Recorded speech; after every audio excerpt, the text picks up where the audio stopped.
Most museums only have glass cases. This one has ropes, sails, the faint smell of salt water, and the ghosts of sailors who lived the adventure. Welcome aboard.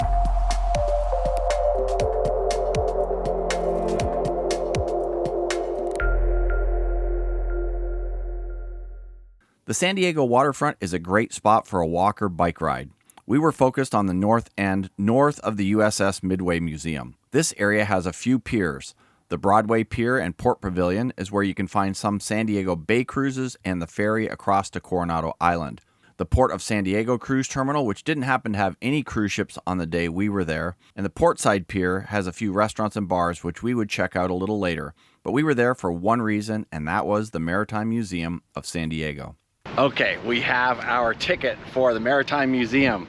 So we have a lot of ships to explore today, but we're gonna start off with the Star of India. This thing is so cool. It's bigger than I thought. Yeah, we looked at the pictures online and it doesn't look that big, but holy smokes, it is an amazing looking ship and I can't wait to explore. We were super excited to search these ships, and the Star of India was an amazing start. We started in the living quarters for first class passengers and crew. The first cabin we saw was the mate's cabin. It looked pretty comfortable and had a decent amount of space. Oh, wow. This is so cool. Then we went straight to the stern to look around because there wasn't anyone in that area. It was a very nice place where people could have sat down and looked out the back of the ship.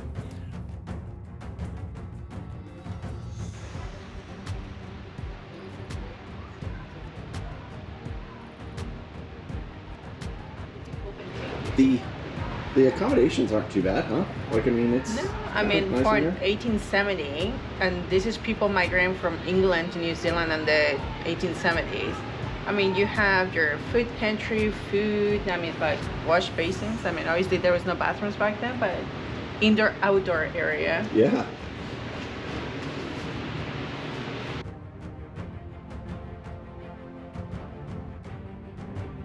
We felt for 1870-ish, the passenger cabins were fairly well appointed. The first looked like it may have been for a family, and the second for a couple. The beds did seem a little short. And what is up with that creepy doll? The captain had a very roomy setup with a seating area, a nice bed, and a little spot to wash up. The pantry was next to the captain's quarters, and the chart room was right in the middle of everything.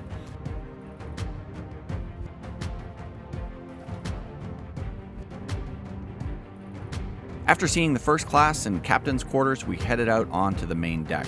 Walking under the huge sails and seeing the lines everywhere really gave us the impression we could be underway at any moment. We were told there was going to be a raising and lowering of the sails demonstration in a few minutes, so we wandered around while waiting. This is incredible. It doesn't take much of an imagination to envision sailing the open seas on a vessel like this. As you walk around, every pirate movie you've ever seen is playing in your head.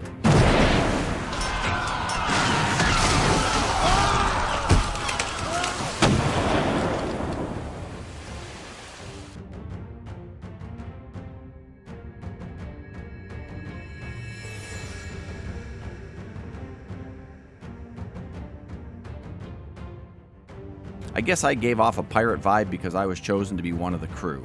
I'm a freaking pirate. You didn't know I was a pirate, did I? After a little crew training, they gave the order to drop the sail. All right, friends, so everyone that's willing to put their hands on a line, come on over here. If you want to get some work in, step over to the starboard side over here. And everyone that just wants to watch and learn, you can stay over here on the port. If you want to put your hands on the line and get some work done, come on over here to the starboard side. By working crew, by watching crew, you can watch from here, you can watch from up there. It's completely up to you. Man the down hole. Keep man ready. All right, man ready. All the way.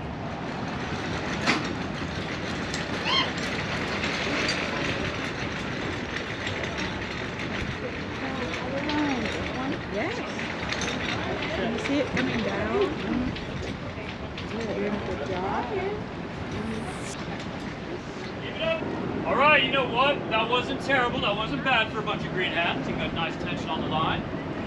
All right, last but not least, up behind.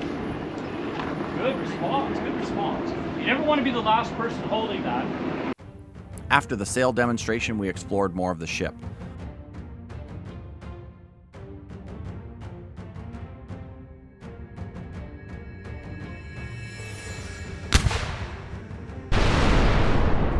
Look at the size of this anchor compared to Lorena. The last of the main deck we saw was the mechanism for the anchor chain, the main deck galley, and then we headed downstairs. This part of the ship was a museum within a museum. They had everything from models of various ships to many of the tools that were used to sustain life and maintain the ship. The boatswain's locker, which was commonly called the bosun's locker, was the storage room for the riggers. The bosun and riggers were in charge of the sails, rigging, anchors, and cables. Each link on the anchor chain weighed 35 pounds. Holy smokes. This is a look down into the chain locker. This area had stories of the people who worked and lived on board, as well as information on the living conditions on board. So I guess the bathroom conditions weren't great here, Lori, but it kind of looks like composting toilet. I don't know. Doesn't look that bad to me. You will have to take your little bucket, do your bucket, take it out, and just dump it on the ocean. We went one more deck down and continued to be surprised by everything we saw. This is one of the coolest things I have ever seen. Holy smokes. It is unbelievable. I did not expect this. The view from the lower deck up into the sails was really unique. This deck had more information on the types of cargo the ship carried, as well as all the line storage.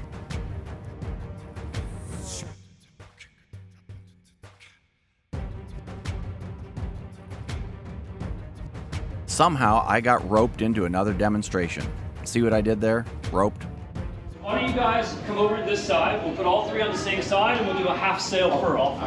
That way you guys can combine your efforts and work together. We won't bore you with the entire thing, but basically we learned how to furl the sail and store it for coming into port. The ship needed to look perfect when coming into port to show off to the general public.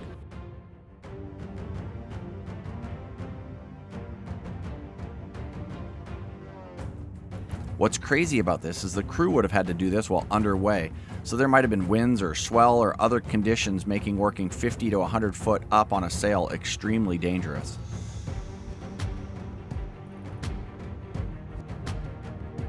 After putting the sail away, we did the exact opposite and readied the sail to get underway again.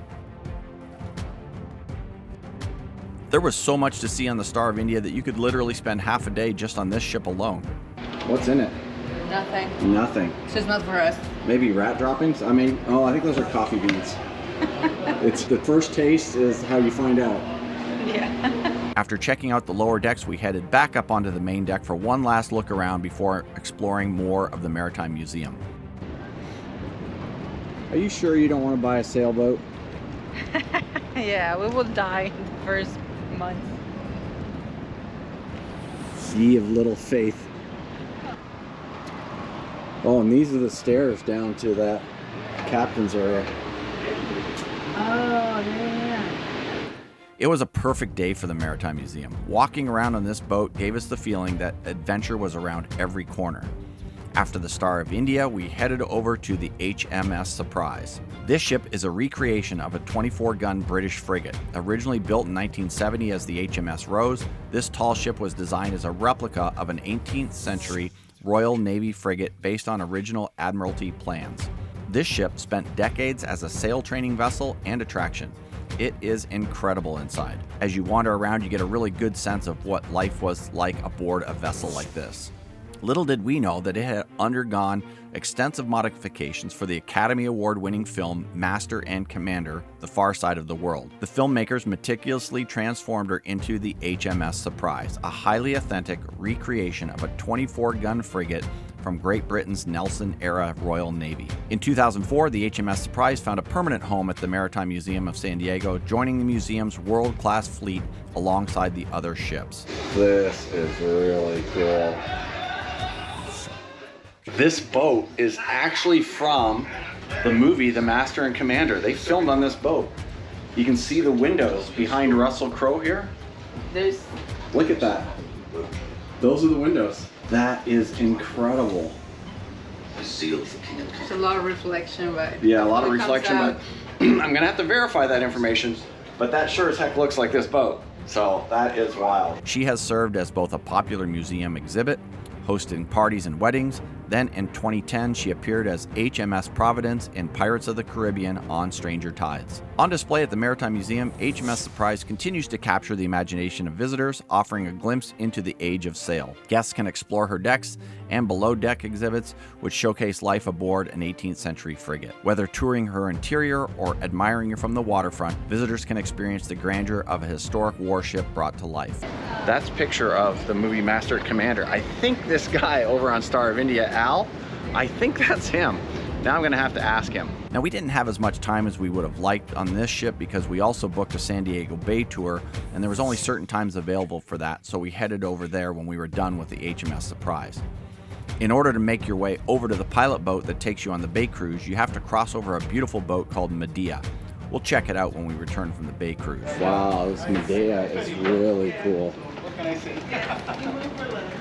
We are walking through this boat to get to the other boat. Okay. So let's go this way. Across Medea. This is not the boat, Don't fall okay? in between. Many people wish. Oh, is it? Are we taking the This used to video? be a Medea, the boat. I see a better view. You will see the noise of the engine. Watch your steps. Go. Hello, Captain. Right. Did you sit on the brown part? Yeah, just sit in the brown parts. Yeah, let's go around to the other side. Or yeah, there's only one person over there, so. I was just gonna say we're not. Yeah, we're not going to unbalance the boat, I don't think. All right, this is a pilot boat that's been around since 1914, I guess, and has been refurbished.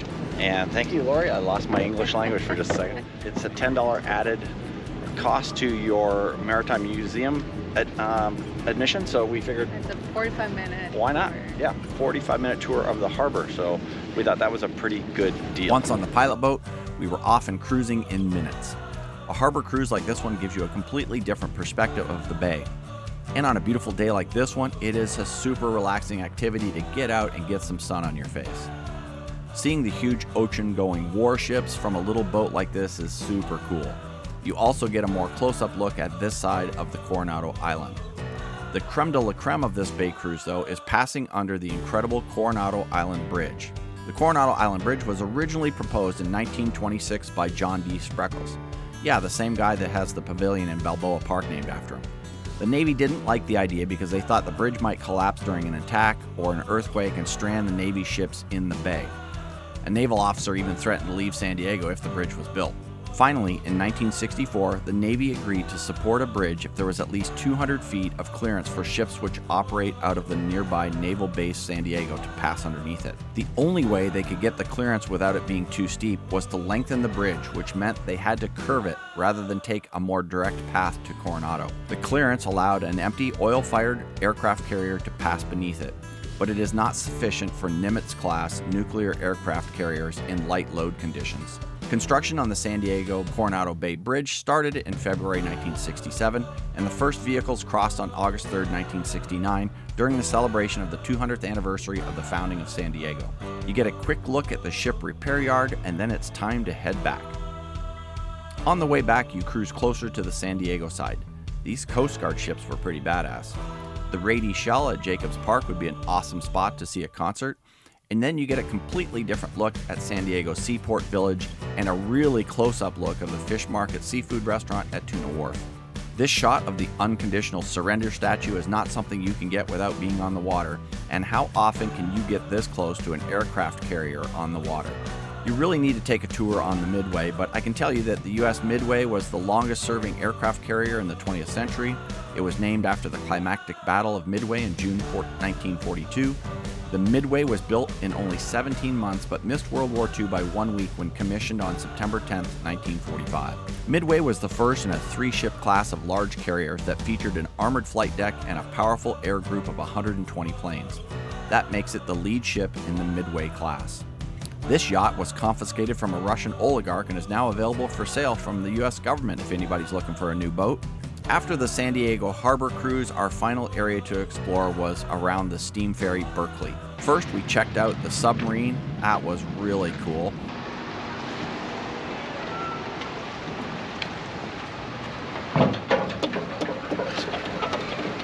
hard. Down we go.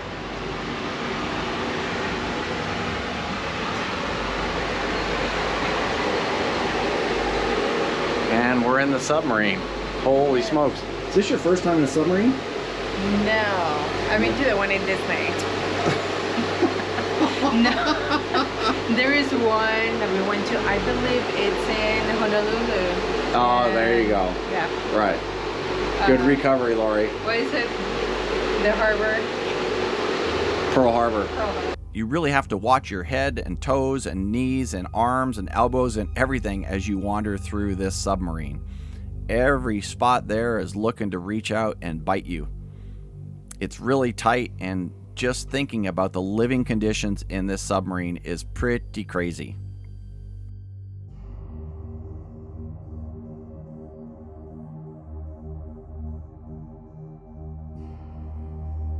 After the submarine, we went out back to check out another sailing ship called the San Salvador. This is a replica of the first European vessel to reach America's west coast. A ship like this literally discovered San Diego. Now this is from the Maritime Museum website. Under the command of Juan Rodriguez Cabrillo, San Salvador arrived at a port now known as San Diego on September 28, 1542, before continuing north in search of new trade routes to link Mexico with Asia and Europe.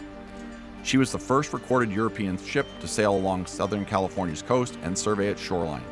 Cabrillo and his crew established generally friendly first contact with the indigenous peoples of the region.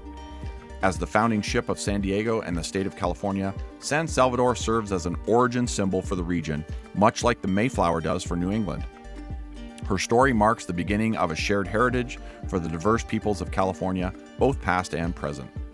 Recognizing San Salvador's iconic status and historical significance, the Maritime Museum of San Diego built a full-scale seaworthy replica in 2015.